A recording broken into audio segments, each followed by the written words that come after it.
1 in 100, that's a woman's chances of spontaneously birthing twins. That is without modern reproductive medicine. According to the CDC, the number of twins doubled in 2009 compared to 1980. Anytime you're increasing a couple's chance of conceiving, you're probably going to also increase their chance of multiple birth, because that's sort of how the treatment works. Dr. Jennifer Fye says fertility drugs can increase a woman's chance of multiple births, usually twins, to 1 in 10.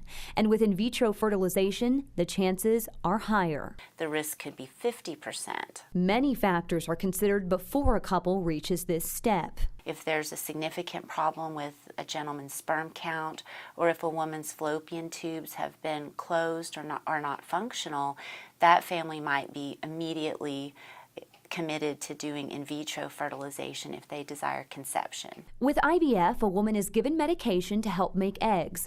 Most physicians will obtain 10 to 15 eggs and fertilize them. And a certain percentage will fertilize and begin developing in the laboratory, and then you may result in just a few embryos that are healthy and available to that couple to transfer to the mom's uterus in hopes of having a baby. Typically, doctors will transfer 2 seemingly healthy embryos in hopes that at least one succeeds. One healthy baby is always the goal, and we want that too, but we also really want it to work because the patients are investing everything, their time and their emotions and discomfort from shots and a life savings. So I think you just really want to be successful. Because IVF can cost anywhere from $7,000 to $25,000, many families welcome the idea of twins, but they can pose several risks. The greatest risk is preterm delivery.